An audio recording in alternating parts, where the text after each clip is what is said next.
Hello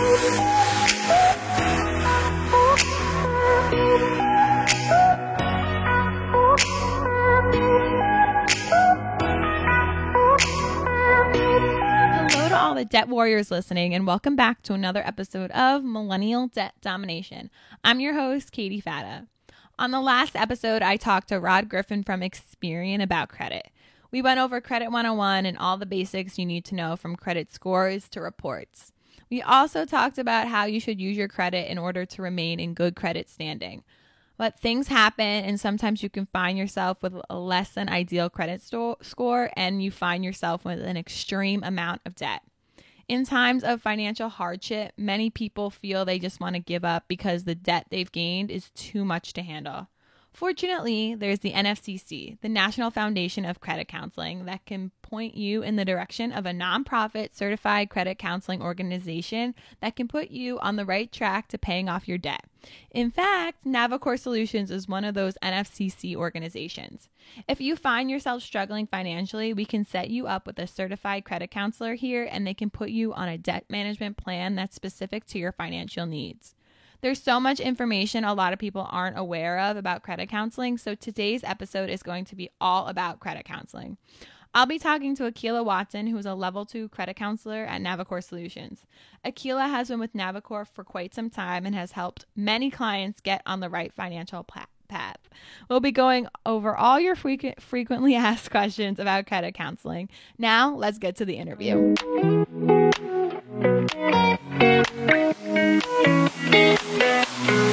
Thanks for being on the podcast today. Oh, it's my pleasure. I'm excited to be here. Yes. So I just kind of want to get started. If you could just let the listeners know what you do at Navicor and how long you've been with Navicor and everything like that. Of course. So I am going into my 10th year with Navicor. So I've been here a very long time, and I'm considered one of the newbies. We have so many veteran counselors here. And I am a certified credit counselor, so all things finance, money management. I'm a student loan counselor as well as a workshop leader. So I go out into the community and provide workshops on financial assistance, financial aid, et cetera. So all encompassing finance. That's kind of what I'm able to touch on. Yes, exactly. You can help a lot of people with what you do. Exactly. So I guess kind of this episode is going to be all about credit. So I guess to start, we could talk about Navicor. So who is Navicor Solutions, and what sets Navicor apart from other credit counseling services? Well, what I have found, and I decided to kind of use this verbiage because I think it's more telling. Overall, we're a nonprofit credit counseling agency that's been established since 1991, so we've been around a very long time. Yeah. And we strive for excellence and compassion and empathy in our sessions with our clients. So finances overall are already taboo to discuss, so making the client comfortable and the session as painless and efficient as possible is our goal. We deal with everything from housing counseling to bankruptcy counseling to credit counseling and student loan counseling. So all things, financial, we're able to kind of touch on and assist clients with. Yeah. So I guess for anyone listening who's kind of not sure exactly what we are, maybe you can explain what is credit counseling exactly. Very good. Credit counseling is an overall financial workup to gauge a client's needs and means through a budget and the review of their credit. This allows a counselor to address and recommend areas of the finances that the client is excelling in, as well as areas where they may need some improvement and resources, and that's what the counselor is able to provide for them. So from the start and end of the call, that's what they can expect. They come in, these are my questions and concerns, and they have their answers by the end, but it's catered to them. So not just general nuances that you can maybe find online about, Experian or Equifax, et cetera. Yeah, exactly. And everything is catered to them because I know we set them up with a debt management plan. So can you kind of explain what a debt management plan is and how they are specific to a person, like how they differ from client to client? Well, absolutely. A debt management plan overall is intended to be a consolidation plan for their unsecured debt. And basically what it does is the creditors, through their relationship with us, are willing to adjust interest rates, adjust payments due per month, that allow the clients to be in a position where they can have some sort of end in sight and more affordability with payments month to month. That's the intention of a debt management plan. But to be quite honest, not every single counseling session ends like that because some clients have different needs than others. So if they are, on promotional rates and things look good on their end and they don't need that specific, some clients just need the push to say, hey, you're doing the best you can do with the circumstances for where you are now. And, keep it up because you're in the best position possible. But absolutely. So when someone calls and they want to, they're interested in a debt management plan, is there an initial fee to talk to a credit counselor? Yes, that's a great question. So there is a fee depending on the state you reside in and how you were referred to us for assistance. As a nonprofit, we look to make sure we're helping anybody that needs help. But just an FYI, any state that calls us, the fee doesn't exceed $60 at this particular point. That is the max for the consultation. But again, you don't get turned away because you can't afford the fee. So if you are in a financial circumstance that needs the help, there's additional steps that counselor will take to make sure you get what you need. Right. So even before the initial call, some people are they're not sure when they should start the process. So when would you suggest someone start the credit counseling process? I mean, that's a great question, especially for, this demographic, because honestly, when and if you feel you aren't getting anywhere with your finances, that's when you should step back and say, hey, maybe I need some additional insight. Or simply if you have questions about how credit works, you're embarking on, maybe getting furniture for your new place or getting into an apartment, you realize you don't have credit, so these are things that you're taking these steps for the first time and want to understand how to build and develop this financial footing. That's when you should have the conversation, because the reality is having it is painless. It doesn't cost you anything but provides you with knowledge to be able to move forward. So that's, almost a no-brainer.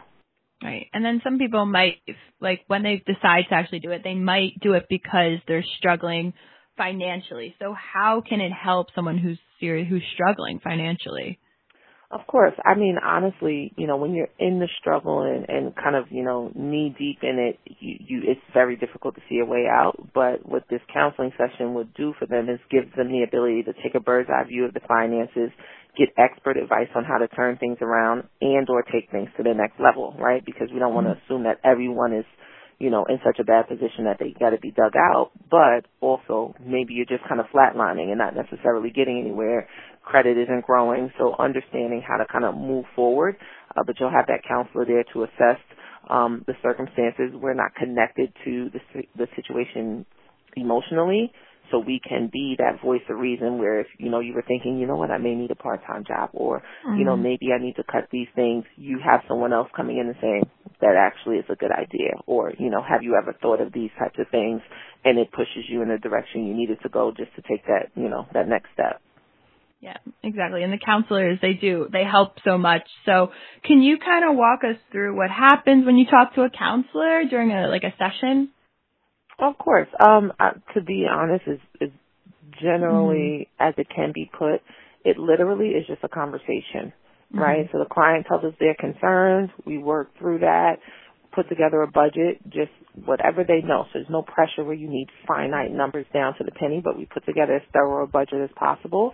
And then the counselor, with all that information, is able to give resources and recommendations for outstanding debt, credit concerns, etc., so that by the end of the call, again, you have a personalized action plan that has been put together for you based off of what was discussed in that call.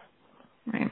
So I think we've kind of discussed that, credit counseling is when you actually talk to somebody about, your credit and everything.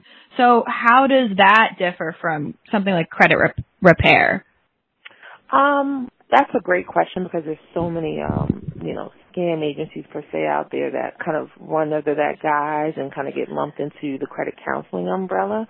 But credit repair, 100%, if there are things on your credit in that counseling session, you're going to get recommendations and information from your counselor to address those things. And it costs you, as a part of that call. Those credit repair agencies, though, they look to send basically like dispute letters and things like that out to the credit bureaus. They charge you usually monthly or some sort of outrageous lump sum to be able to do those things for you, but they really have no intention on addressing the debt and the real issue at hand, right? So they're really just trying to get you to, pay for their services to do something that you can actually do based off of the conversation with the counselor, at your own fingertips. In my workshops, I usually say point, click, send. Because if you sign into annualcreditreport.com, you see something that doesn't belong there, you can dispute it on your own, and it costs you $0.00 to do so. It's not a monthly membership or a relationship that needs to be maintained in order to address any of the things that are on your credit that don't belong there. What they aren't telling you is that the things that belong there will be there. Even if they disappear shortly because they didn't respond in time, they're going to be back on the credit because it's debt or a circumstance that, you owe that has the right to be on your credit. Yeah, there are like so many moving parts about credit that a lot of people, especially millennials who are listening to this podcast, have no idea about. So going off that, do you find a lot of millennials are enlisting the help of credit counseling or even our student loan services or something like that? If not, why do you think they aren't doing it? So what do you think? I think overall it's very uncommon. For a few reasons, but mostly because they're afraid of credit, don't understand it, and as a result try to avoid it, which limits their overall financial wellness, right? So 100% what I do find is funny you should say that the student loan counseling is becoming a little more popular amongst the millennials because I think they're connecting, okay, I'm walking out of school with, X amount of debt. I need to try to start understanding this so I can kind of prepare for what this will look like. But just the overall credit itself, a huge lack of understanding and connection to it, where they'll try to avoid it, kind of work on a cash basis and stay away from it, but they don't realize that overall the undertone, especially 2020, is bad credit and no credit are synonymous. Yeah, I kind of talked about this in my last podcast, that there is a lack of millennials just using credit in general. With debit cards, that's basically cash, so a lot of people just feel more comfortable using that. So but there are still millennials using credit. I use credit, but I think sometimes people, the ones who do use credit, might be overcharging and stuff. So they might be. There you go. So there's one extreme to the next. Yeah, exactly. Especially with online shopping and stuff. So what advice would you give a millennial who might be in that position, who thinks they're too young for our services or believes that they don't need it at our age because we're not maybe buying houses or making big purchases? So what's the point of having good credit? Understood. Yeah, the best advice is really the habits you start at your age will carry over and build a foundation for financial success later on. There's no doubt about it. There's nothing wrong with making sure, that you're getting it right currently. And then at that point, you'll be okay with adding in life events, i.e. purchasing homes, cars, travel, marriage, etc., because managing your overall finances will be a breeze. It'll be second nature. It's not going to be something that you're unlearning now in your 30s because you realize something in your 20s didn't translate. I can't tell you how many people, that I speak to that, say, I wish I knew this or I wish I understood this then because I'm paying for it now. You don't have to have that dialogue simply if you have this conversation now and put that to bed. Right. No, that's true. And I know we kind of touched on this a little bit earlier that they might be using the student loan counseling, which is one of the services we offer aside from credit counseling. So what other services besides that does Navicor provide? Yes, so the credit counseling, i.e. our conversation right now, definitely the student loan counseling. We offer bankruptcy counseling, which is pre- and post-filing. The U.S. trustees require those certificates and that counseling be done in order to file bankruptcy. And then there's housing counseling, which is foreclosure prevention, rental assistance, et cetera, mortgage mediation counseling. So that's on the housing end. So several services, but all encompassing your overall finances.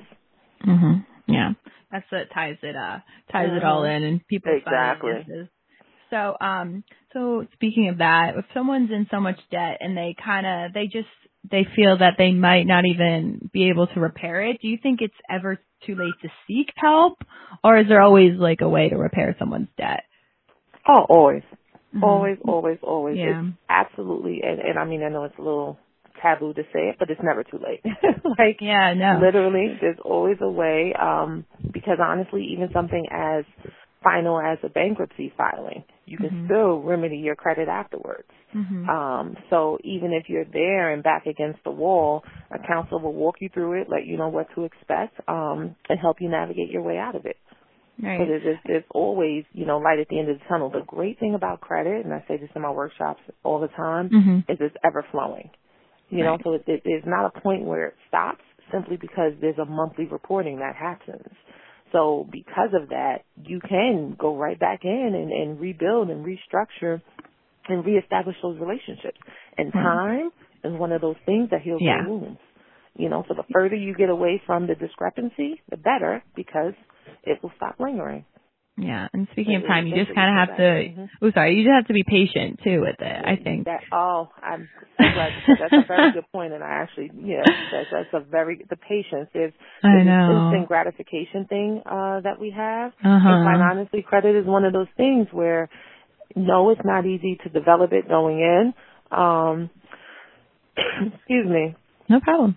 Every scar going in, every circumstance going in, yes. I've had clients say, I just had one late payment and it impacted me X amount of points. Yes, but guess what? If your credit is solid to begin with, it's not as impactful. And or if you continue to do the things that you know you were doing before and it's just that one, your credit will forgive that and just move forward. So none of these things are so permanent that they can't be undone and they can't be moved on past. Yeah, like patience is always good advice to give. To give clients, but what other advice would you give someone who might be considering credit counseling, but they're nervous or even embarrassed to start the debt management process? Yeah, that's a great question. I think the fear and the embarrassment is also an important thing to kind of address. To be quite honest, these conversations are completely confidential. Right. What you discuss with your counselor stays in-house. It's a conversation between you and them. Of course, they'll make, certain notations, but it doesn't go outside to any third parties, anything along those lines. There's no need to be nervous and embarrassed. Quite honestly, it's painless. And most clients, by the end of the call, they're like, I feel so much better. Thank you for, making this so easy on me. Because when it comes to finances, if you don't get the help you need, you can either A, make the situation worse or end up wasting a whole lot of money and time and still ending up right back at the same place in a year or two, needing the help and not having remedied the situation. Yeah. Once they make the initial call, they realize, okay, why should I be you shouldn't be embarrassed, but I think it's just making the initial call takes a push sometimes for some clients. That's it. Yeah. I certify that with my clients at the end of every call. Like, you did the hard part. You made the call. Definitely. Now clean it up. Yeah, At this point it should be painless, Exactly. And no, sometimes it's hard to hear, that you may have to make these changes or these sacrifices, but you also said, these are your goals. Right. So, it's just about kind of pulling it full circle for people and making sure they understand how it's all connected and how sometimes if you get in your own way, you can stop yourself from moving forward. So having that conversation open and honestly with your counselor will allow them to step in and say, you're knocking it out the park, or, okay, we can make some tweaks here and there, but you are good to go. Yeah, no, definitely. And do you just have any other final tips for someone who might be considering working with a credit counselor or, using one of the services we provide or anything like that? Honestly, you literally kind of took my little follow-up and ending. Sorry. I was literally going to advise, just make the call and let us handle the rest. It's usually the first step that's the hardest. After that, it's a breeze. Yeah. Yeah, so I guess just trust that we can help you and don't be embarrassed or anything. You want to get your finances back on track at the end of the day. Exactly. Yeah. Exactly. Yeah. Exactly. So I think that this interview definitely let everyone know everything they need to know about credit counseling if they're considering it. So thank you so much for taking time out of the day to talk to me. Oh, no problem at all. Thank you for having me. And it's been a pleasure. You. And I hope your audience is going to give us a call. Yes, I hope so. Help them help themselves. Yes. And all should be well. All right, great. Thank you.